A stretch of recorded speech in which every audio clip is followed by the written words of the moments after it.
Tears, eulogies as Nigeria bids farewell to an exceptional Lieutenant General Taoreed Abiodun Lagbaja.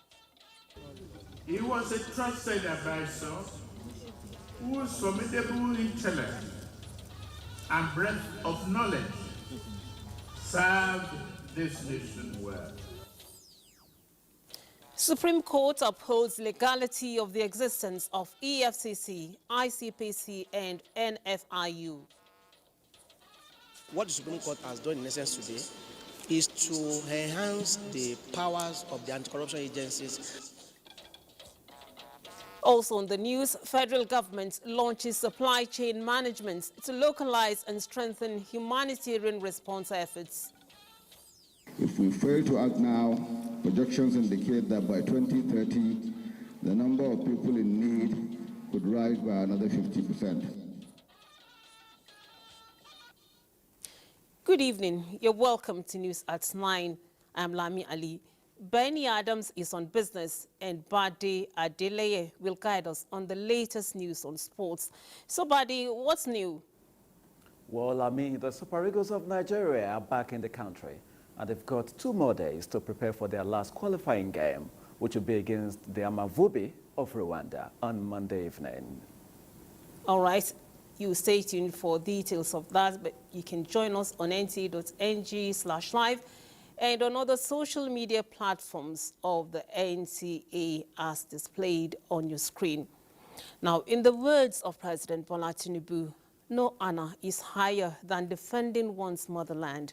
The president acknowledged that the late Chief of Army Staff, Lieutenant General Taoreed Lagbaja, justified such honor in active service as the president conferred a posthumous honor of Commander of the Order of the Federal Republic, CFR, on him. It was at the burial ceremony of the departed Army Chief at the National Military Cemetery, Abuja. Details of this report will come to you subsequently. Meanwhile, associates of the late Chief of Army Staff, Lieutenant General Taoreed Lagbaja, have described him as a patriotic officer who transformed the Nigerian army and gave his all in the course of duty. Defense correspondent Ismail Musa brings us the details. It's an emotion-laden moment here at the National Military Cemetery in Abuja as friends, close associates and family members assembled to pay their last respect to a general who gave his all to protect Nigeria and Nigerians. His death should be a springboard for us to do more. And so I want to appeal to all members of the armed forces that for us to honor him, we must go all out against all acts of criminality. He is one of the finest and the most disciplined officer who is highly regimented, and he doesn't tolerate indiscipline. Most of his efforts, especially towards combing the security challenges in the northwest and the northeast, has been very commendable, and I'm sure the armed forces will continue to follow the footsteps. If we can imbibe those virtues among commanders, and I think the armed forces and Nigeria will be better off for it. One of the things I want people to remember him for is the fact that he had this responsibility of being a true Nigerian, because he works regardless of tribe, religion, or ethnicity. One of his virtues that I would like Nigerians to portray is his trustworthiness. It's a huge task for the generation to come to achieve it. In terms of discipline, accountability. The prayers and wishes of Nigerians here is the need to uphold the value and legacy of the late Chief of Army Staff, Lieutenant General Taoreed Abiodun Lagbaja. From the National Military Cemetery here in Abuja, Ismail Musa, NTA. We earlier told you that President Bola Tinubu, at the burial ceremony of the late Lieutenant General Taoreed Abiodun Lagbaja, conferred on him the posthumous honor of the Commander of the Order of the Federal Republic of Nigeria, CFR. Here is Musbao Lamwahab with details of that report. Lieutenant General Taoreed Lagbaja fought for the peace and stability of Nigeria until the last moment. In the end of personal struggle for survival, the homeward journey begins. The honor could not get any bigger than the presence of a commander-in-chief of the armed forces who led other top government functionaries here to pay final respect to the man fondly called Soldier's Soldier. On behalf of a grateful nation, President Tinubu is certainly not a man to lack words on a day like this in describing the selfless service of the late army chief to the stability of the country. I worked closely with him. He was more than I could have hoped for. He was one of my best appointments. Lieutenant General Lagbaja embodied the finest ideas of a patriot and a soldier. The president acknowledged the deceased as his trusted advisor, whose formidable intellect and breadth of knowledge served this nation well, with demonstration of great love for the country and its people. Unwavering dedication to national security, a remarkable achievement in the fight against terrorism. As an eternal symbol of our appreciation, I've granted late Chief of Army Staff the posthumous national honor of Commander of the Federal Republic of Niger, CFR. We're going to use his passing away to resolve further to defeat all enemies of the state, wherever they are, whether within or outside. The Commander-in-Chief, his second-in-command, leaders of the National Assembly, Chairman, Governors Forum, and service chiefs all paid their last respects in recognition of a contribution of the departed to the country's peace.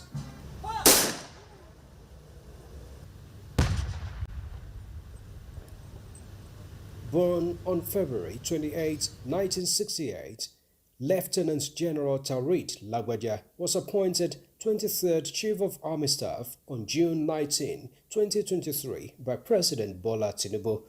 He began his military career with the Nigerian Defense Academy in 1987 and commissioned in 1992 as a second lieutenant in the Nigerian Infantry Corps as a member of the 39th Regular Corps.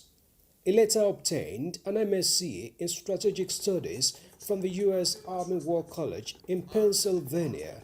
The late general played crucial roles in numerous internal security operations, including Operation Zaki in Benue State, Lafia Dole in Borno, Udoka in southeast Nigeria, and Operation Forest Sanity across Kaduna and Niger States. He also participated in a United Nations peacekeeping mission in the Democratic Republic of Congo in 2003. He is survived by his wife and 2 children. In Abuja, Musbal and Wahab, NTA News. A true warrior's strength lies not in the battles he wins, but in the lives he shields, the courage he inspires, and the legacy he leaves behind, etched in the hearts of those who remain. Those were the words of Nigeria's First Lady, Senator Oluremi Tinubu, at the funeral church service of the late Chief of Army Staff. Defense correspondent Olajide Bello was there. The sun, tempered by the cool breath of dawn, shone softly over the National Ecumenical Center. The air was thick with the weight of history, and the entire nation seemed to hold its breath. The sounds of soldiers marching echoed faintly in the distance as preparations were made for the final farewell to one of the country's greatest warriors, late Lieutenant General Tarid Lagbaja, Chief of Army Staff, a man whose name had become synonymous with courage, leadership, and sacrifice. Among the crowd of dignitaries, citizens, and military officers stood the First Lady, the nation's beloved matriarch. She was not just the wife of the president, nor merely a political figure. She was the woman who had known the warrior behind the uniform, the heart behind the hero. He had fought a good fight. He had finished his course. He kept the faith. Henceforth is laid up for him a crown of righteousness, which the Lord, the righteous judge, shall give him at that day. My thoughts and prayers are with his wife, Mrs. Maria Abiodun Lagbaja, children, family, friends, colleagues, and associates. May Lieutenant General Lagbaja's good works and legacy lives on. Lieutenant General Lagbaja was not just a stranger to the harshest of battles, but he understood that true courage is not found in the battlefield alone. True courage is found in the ability to lead with compassion, to understand the suffering of others, and to act with integrity when the world calls upon the military to do what is right, not what is easy. And so the nation stood together, mourning yet proud, as the warrior who had given his all for them was laid to rest, his legacy etched into the soul of the country forever. Olajide Bedlo, NTA News. With the Yuletide season fast approaching, Nigeria's First Lady Oluremi Tinubu once again appeals to market women across the country to refrain from hiking the cost of food items. She made the appeal in Abakaliki, where she joined thousands of women to celebrate the 2024 Ebonyi Women's Day. State House correspondent Adeni Itai reports that the First Lady also inaugurated a 3.1-kilometer runway at the Wilberforce Chuba Kadibo International Airport, Unweke. Arrayed in colors, united in purpose, women in Ebonyi State converged for their annual celebration, where their contributions to the development of the state is given recognition.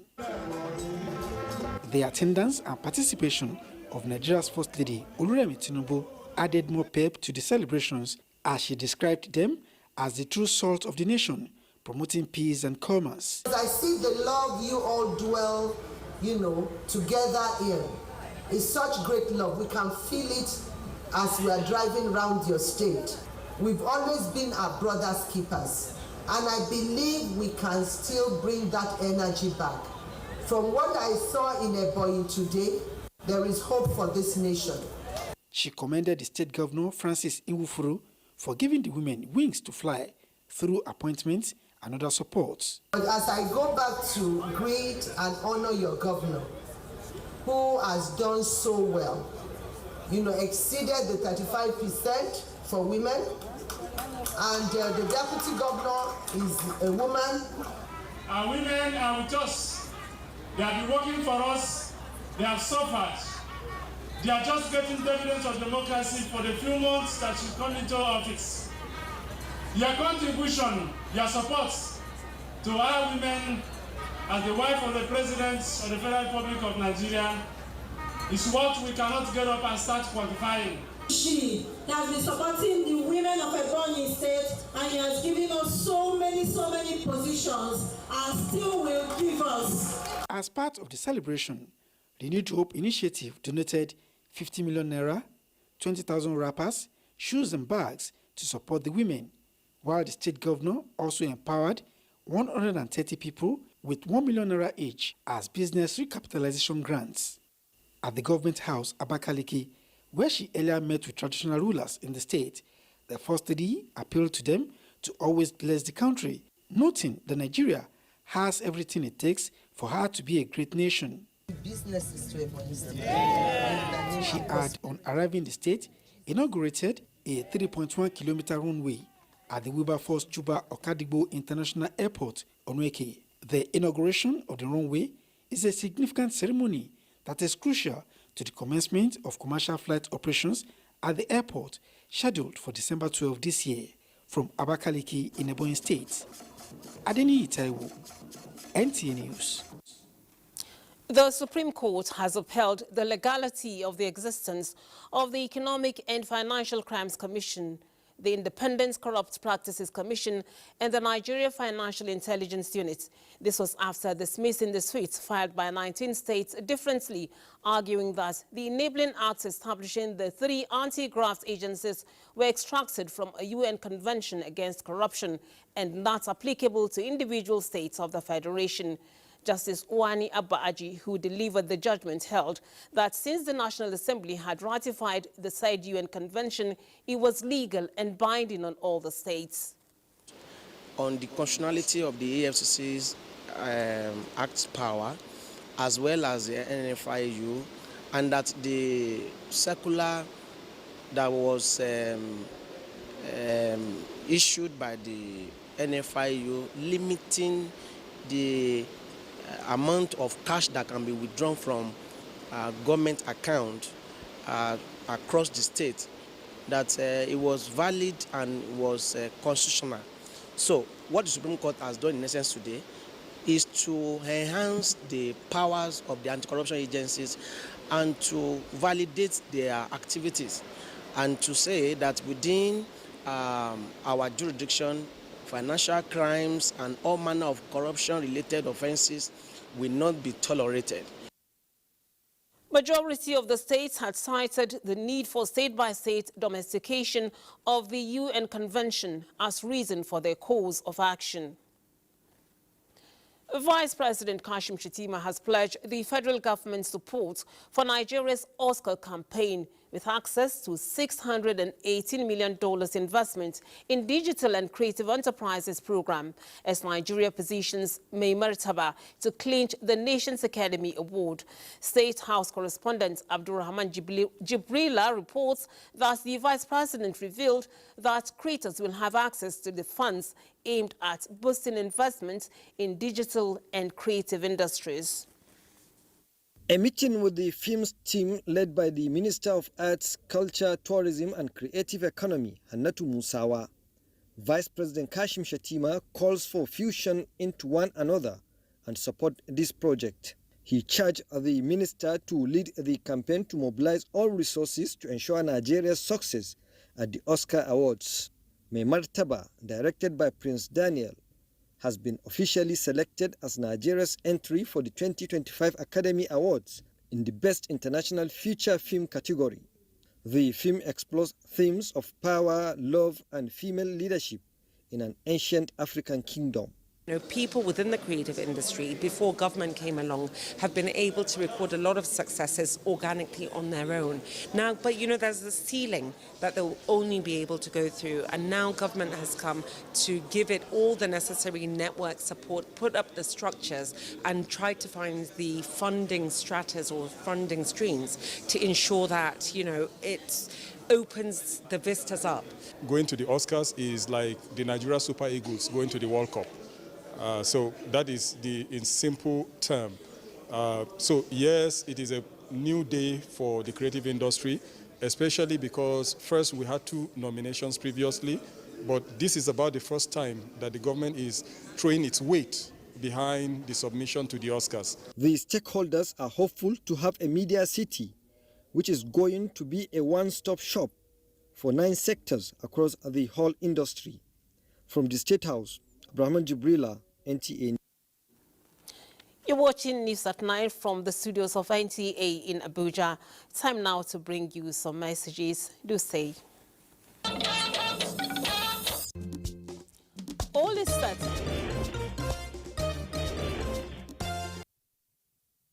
Well, all is set for the Ondo State governorship election, with residents expressing optimism for a smooth and transparent process as security agencies assure of adequate deployments to protect lives and property before, during and after the governorship poll. Abiola Ariyo brings us the situation reports. Few hours to the governorship election in Ondo State, residents remain optimistic about a peaceful process, similar to the calm experienced during the campaigns. This is a one-off election. It's not the normal general election. So both the government and the citizens are prepared for the election. The previous elections that has been holding in Ondo State. We believe that Ondo State is not a state where election is do or die. We believe in free and fair election, and this one that is coming, I believe that it will also be a free and fair election. I'm ready, and I'm encouraging every sunshiners to go out and vote, because not voting is actually a vote. Meanwhile, the Independent National Electoral Commission, INEC, has engaged election observers from various organizations on their critical role in ensuring the success of the exercise. They cannot interfere with the process. They can only go there to observe, and they can make complaints to security agencies on whatever things they see that is going wrong. Well, we've observed several elections. It's not the first time. But when you refresh yourself, with this, it really is very helpful. In the area of security, the coordinating Deputy Inspector General of Police, Abiodun Alabi, has confirmed the deployment of officers across the 3 senatorial districts, 18 local government areas, 203 wards, and 3,933 polling units. The effective deployment of our personnel has commenced. Conventional police officers and tactical elements of the force, comprising the police mobile force, special protection units, counter-terrorism units, explosive ordnance units, and the special intervention squad, are already on ground. With these measures in place, the people of Ondo State are assured of free, fair, and credible election. In Akure, Abiola Rio, NTA News. As to the governorship election in Ondo State, the Independent National Electoral Commission, INEC, has replaced Olushola Ebisani as candidate of the Labour Party following an appellate court order. The commission restores Olorunfemi Ayodele Festus, whose name was first published as the Labour Party candidate for the 2024 Ondo State governorship election. All right, so we now go live to Akure to join Ifeoluwa Omoshile for more updates. How are you, Ifeoluwa?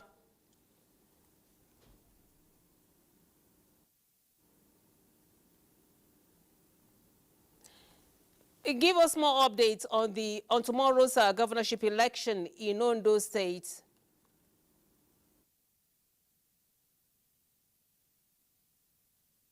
Yes, tomorrow, over 2 million voters are expected to head to the polls to cast their ballots. And then the IGP has announced that there will be restriction of movement between 6 a.m. to 6 p.m. Only those on essential duties and accredited media are expected, are exempted from this restriction.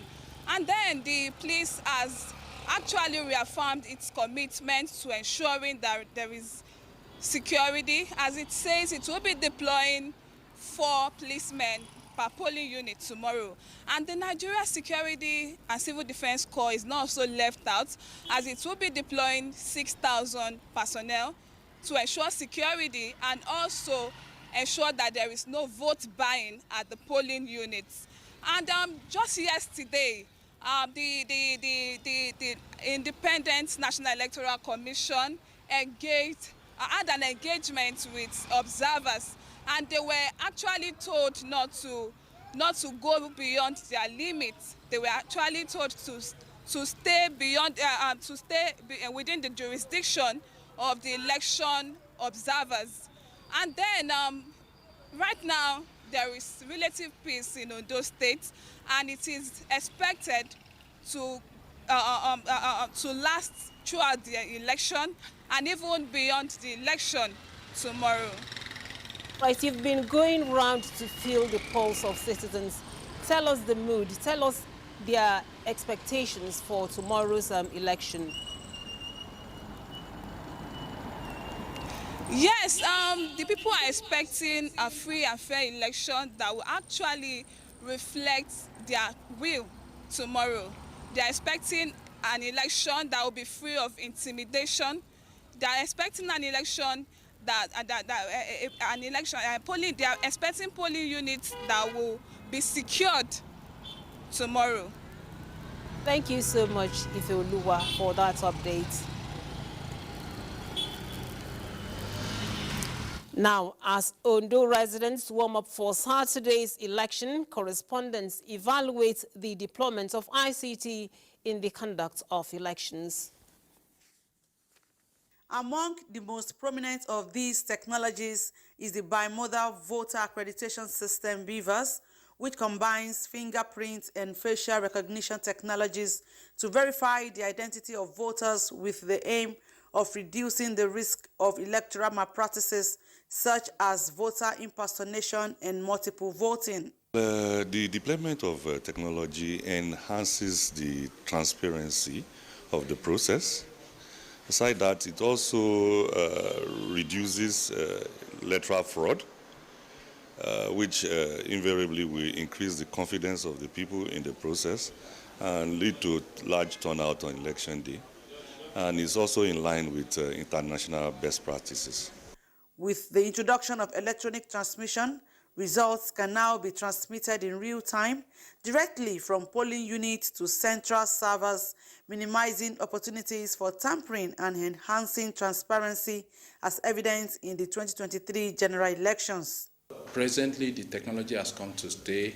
Presently, our staff are now master of its usage. We are using it perfectly and efficiently now. Investigations, however, revealed that the introduction of electoral technology holds a major challenge, which is inadequate awareness and understanding of some electorates about how these systems work, while some are advocating advancing electoral technologies. Introduction of BVAS, IREF, that's the result portal. These are beautiful ones, great ones, and it tends to show that Nigeria is also moving the way of the Western world in as far as elections is concerned. We have no choice than to abide by, to accept it, to adopt it, and to cooperate with it. How can these technologies be protected against cyber attacks, which could compromise the integrity of election? The human factor in information security is very important. You have to look at it from the point of who are the handlers at the central points. What was the integrity, their background checks. The use of technology in Nigeria's elections, many believe, is still in its developmental stages, but holds great potential for enhancing the credibility of the electoral process. In Akure, Olubukola Aduwo, NTA News.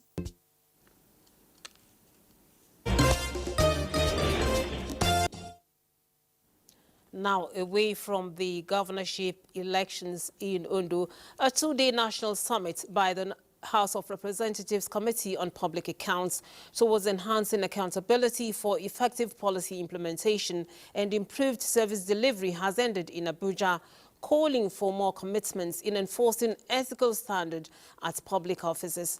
National Assembly correspondent Amina Said reports that the summit also seeks to engender enforcement of transparency, identify gaps, and propose ways to accelerate the needed positive change. The two-day summit on public accountability brought together lawmakers and key actors in financial and resource management to assess the state of public accountability within the public service. The focus is on sustainable development, serving as a platform to review existing policies and legal frameworks, and identifying practical solutions for addressing challenges while pursuing necessary reforms. We get to be reminded of some of those things we know but have forgotten that will make us give account of, especially when it involves public funds. It will go a long way in improving the way we manage these meager resources so that with little that we have, we'll be able to achieve a lot. Under accountability, we have what we call enforceability and answerability. You have to answer questions when you go wrong, and you have to make sure that the process is being followed. Papers presented dwell on the imperatives of public accountability in Nigeria's democratic governance and enhancement of public accountability and probity in public administration. There's need for governments to engage the public, and then making government financial data available for public scrutiny in order to ensure there is transparency and accountability in public finance handling. In-depth discussion also examined the implementation of laws aimed at enhancing public trust, preventing corruption and curbing unethical behaviors that undermine the value of public service. Amina Saidu, NTA News. The Nigerian Defense Intelligence Agency is to strengthen collaboration with other military and other security agencies to combat emerging security threats. The Chief of Defense Staff, General Christopher Musa, stated this in a message to the closing ceremony of the 2024 Chief of the Defense Intelligence Conference in Abuja. The need to deploy technology as a force multiplier in different internal security operations and enhance intelligence sharing was emphasized at the event. Passive, not only traditional concepts of security, but other aspects of security, including human security, food security, and these are the areas that the president is determined to change the status quo. And this we can only do by relying on your input and your contributions to be able to shape policy direction and strategy. I have no doubt in my mind that the issues canvassed and the outcome of each of the presentations will place you in a better state to maximally leverage technology-related opportunities in your respective countries of accreditation to advance our national security and defense interests. I am fully persuaded that the purpose of the theme of this year's conference has been fully realized. The Defense Headquarters and Ministry of Defense also assured attachés of prompt attention to challenges confronting their various offices. President Bola Tinubu congratulates the management and staff of the Nigerian Tribune Newspapers Board on its 75th anniversary, established on November 16, 1949 by Chief Obafemi Awolowo, along with his wife Hannah Didolu. In a statement, President Tinubu applauds the newspaper, known as the Great Survivor, for faithfully upholding the vision of its founding publisher by promoting constructive nationalism, social justice, democracy, press freedom, while advocating for the rights of all Nigerians, irrespective of their economic, social, or political backgrounds. The president notes that the Nigerian Tribune has established itself as a bastion of truth and a vigilant watchdog of society over the decades. The president expresses hope that events commemorating this anniversary will honor the Nigerian Tribune's legacy of courageous journalism and its dedicated staff, and set a course for the future where truth and credibility remain steadfast against falsehood and sensationalism. The president wishes the Nigerian Tribune many more years of impactful journalism that champions democratic ideals and contributes to a progressive society.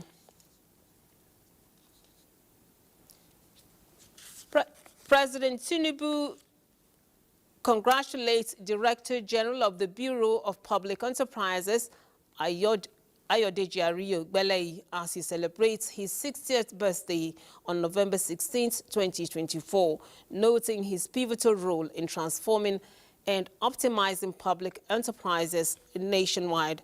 President Tinubu celebrates Gbeleyi's impressive career, his unwavering commitments to reform at various levels, as well as his dedication to the service of the country.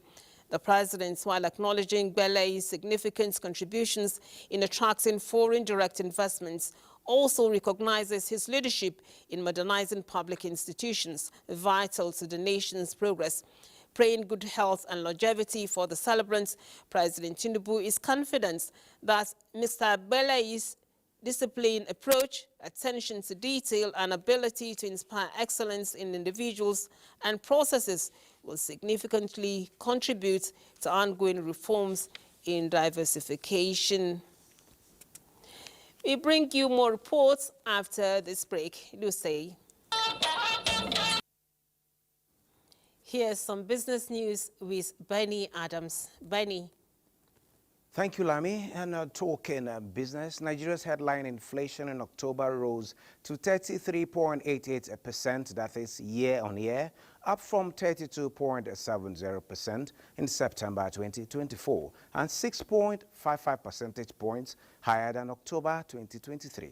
Bosserable reports that the NBS attributes the rise to increased transportation costs and higher food prices. Latest figures by the National Bureau of Statistics indicate that the increase was driven by rising costs in key areas like food and non-alcoholic beverages, housing and utility, and transport. Month-on-month headline inflation grew to 2.64% compared to 2.52% in September. Food inflation reached 39.16% year-on-year, driven by higher prices for cereals, tubers, oils, and beverages. On month-on-month basis, food inflation rose to 2.94%. Core inflation increased to 28.37% year-on-year, up from 22.58% in October 2023, with significant contributions from transportation, housing rentals, and personal grooming services. Core inflation stood at 2.14%, slightly higher than September's 2.1%. Well, those are the figures. And to talk more on the latest inflation figures is joining us live from Banjul in Gambia, Professor Uche Uwalike. He's the Director of Institute of Capital Market Studies at the Nasarawa State University in Kefi. Prof, good to have you join us on Network News at 9 p.m. Prof. Yeah, okay, thank you so much. Just latest figure, talking about the October inflation figure for 2024, seem a mixed bag for me, with headline inflation up to 33.88% on a month-to-month basis. The figure rose to 2.64% from 2.52% in September 2024. That is making comparisons at this particular time. This means that prices are continuing to rise and purchasing power of Nigerians a little bit eroded, unlike what we had last month. Were you expecting these numbers, and is that a cause for concern?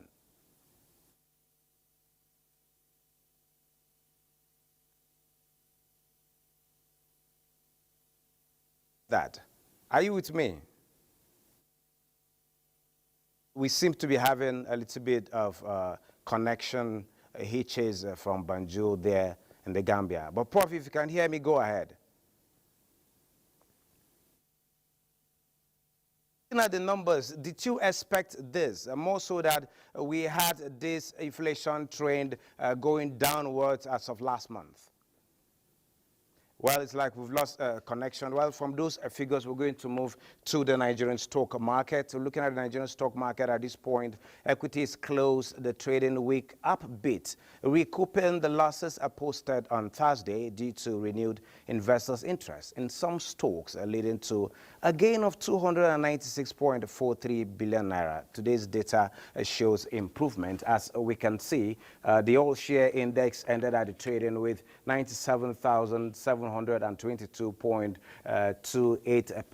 Compared to yesterday's figures, we are seeing an upward improvement, which also shows in the percentage point. As of yesterday, it was 0.16%, and today we see this leap to 0.50%, and also it's also reflective in the number of deals, where as of yesterday we had 7,900. Today we're having 8,400. Talking about the volume of shares, there's also an appreciation from 291.5 to 295.1. We only have a reduction in the value. And looking at the top trades, we have Access Core 33.3 million, Zenith Bank 30.3 million, and Cornhall PLC 20.1 million. This actually shows that today's data, we have 1% improvement in volume, 13% decline in turnover, but 6% improvement in deals. And the market breadth, it closed actually positive, with 29 gainers against 20 losers, and 70 equities actually remained unchanged. We expect this going into next week. Well, this is it on business. Lami, you can take it from. All right. Thank you, Benny. Now, the federal government has launched a humanitarian supply chain management partnership to strengthen response efforts. State House correspondent Abdulrahman Jibrila reports that the initiative, which aligns with the Nigeria localization framework, seeks to empower local actors and leverage local resources to address the country's growing humanitarian needs.